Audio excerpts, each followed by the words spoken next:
Hey there, friends. This is Michelle at East Avenue Art, and today I'm segueing to fall. Summer is coming to a close, so I thought it'd be kind of fun to play around with painting this pumpkin. And I finally did the cover page of my sketchbook there, and there's like kind of a fast flip through of some of the things that I've been working on this summer. And I do have this peach tutorial, although it's a little bit modified because of an issue that I had with my external drive. But today I'm going to be focusing on color theory. So I have this little color wheel that you could mimic if you'd like. But what's really interesting is to think about the colors that sit opposite each other on the color wheel. So that was blue and orange.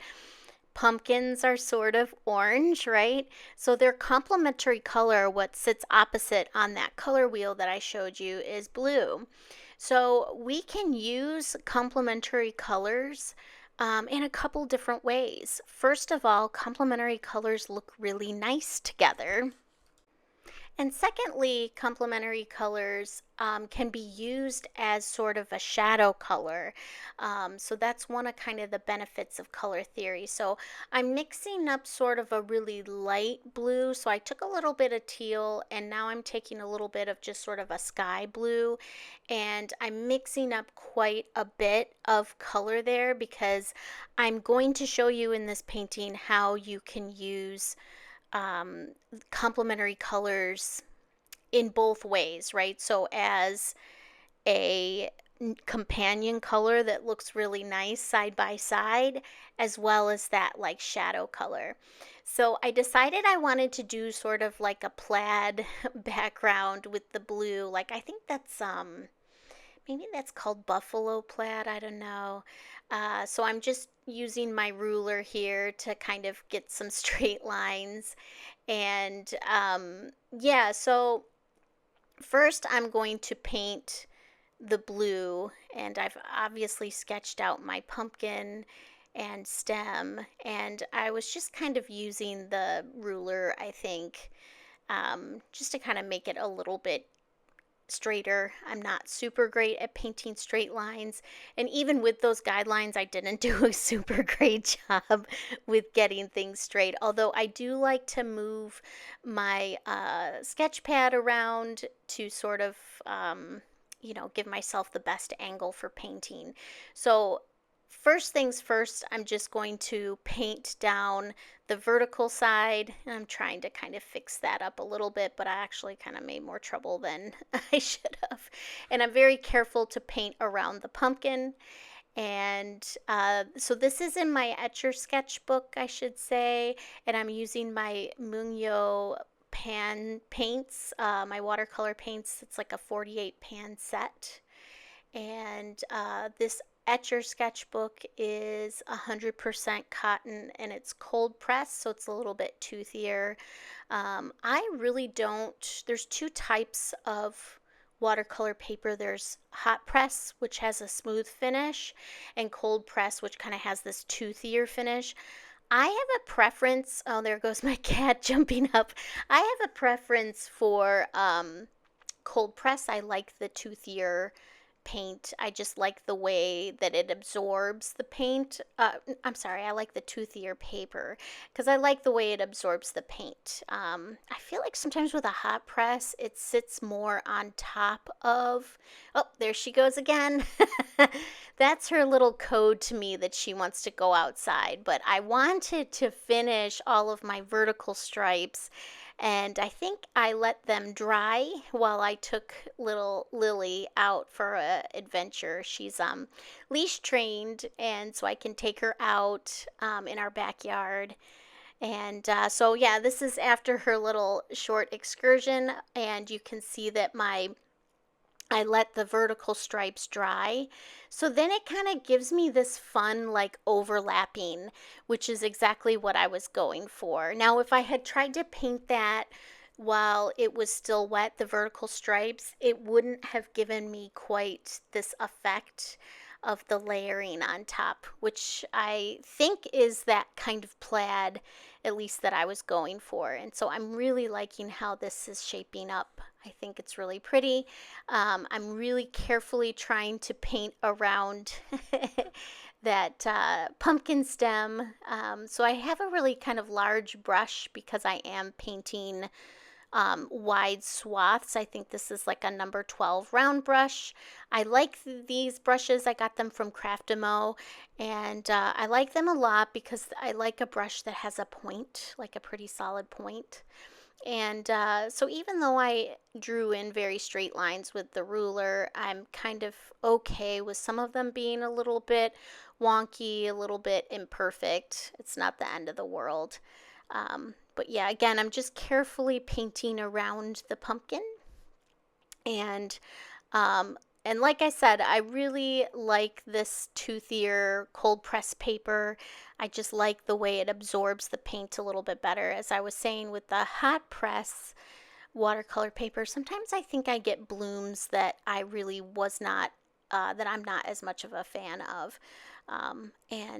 So yeah, this is just my preference. My suggestion to you is to just kind of experiment around with different kinds of paper, different sketchbooks, and just see what you like the best and what works for you.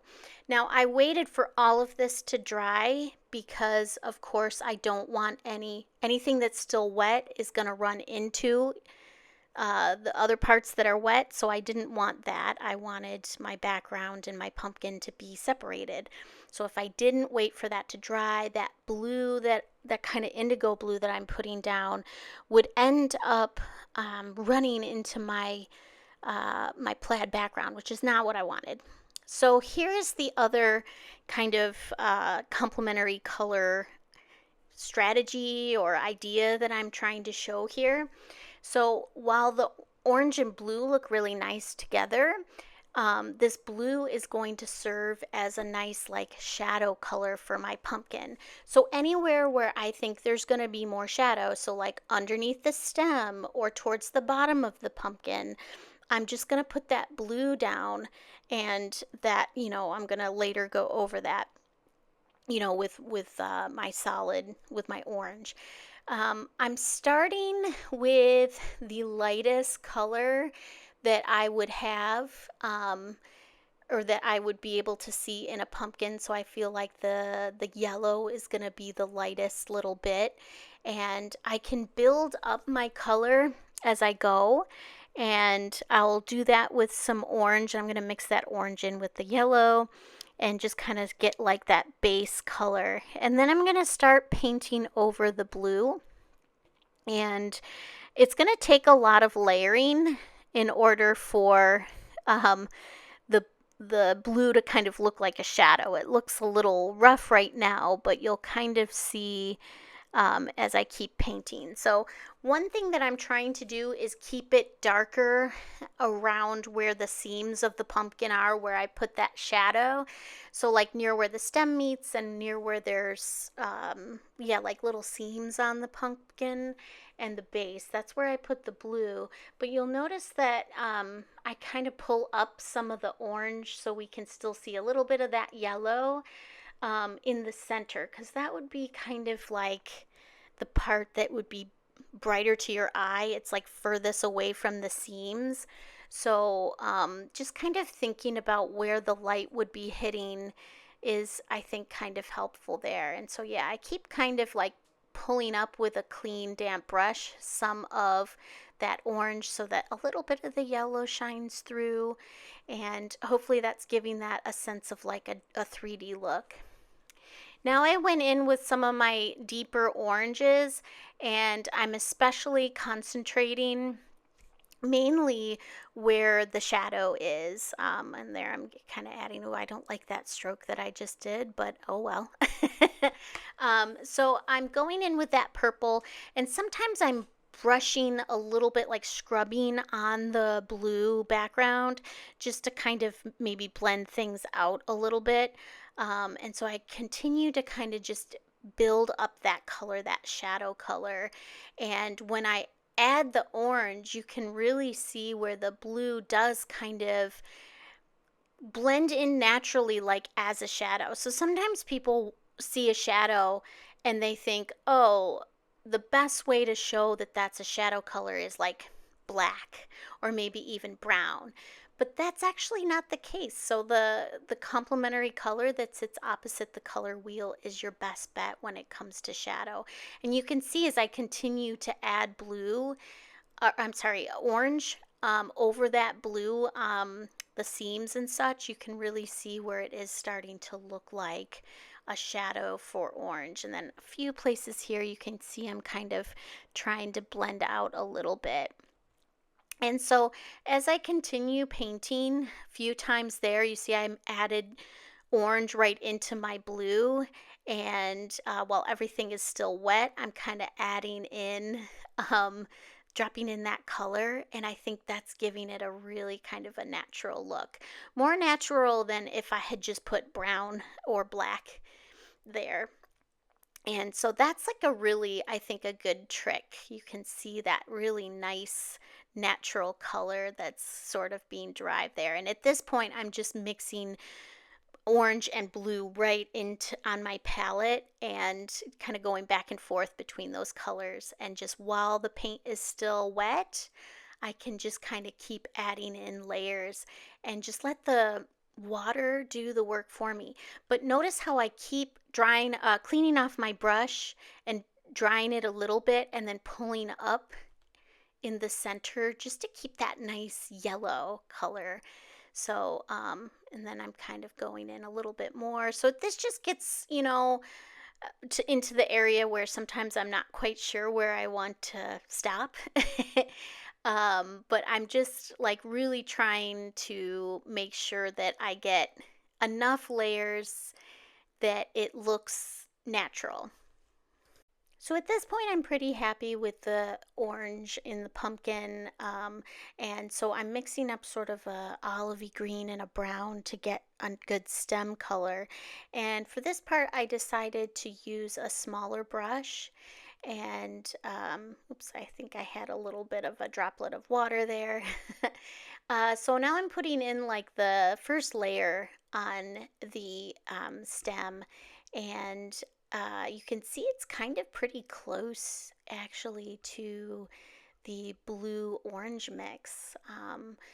And so that's kind of good because we can get like a natural transition from that stem. And you can see I let that initial layer dry and then I added a thicker consistency, and I put like kind of ridges, and now I'm going in with like a little bit of white gouache and trying to add a little bit of highlight into that. So there's some ridges. You can see it's kind of a 3D look. So some parts of the stem had some shadows there.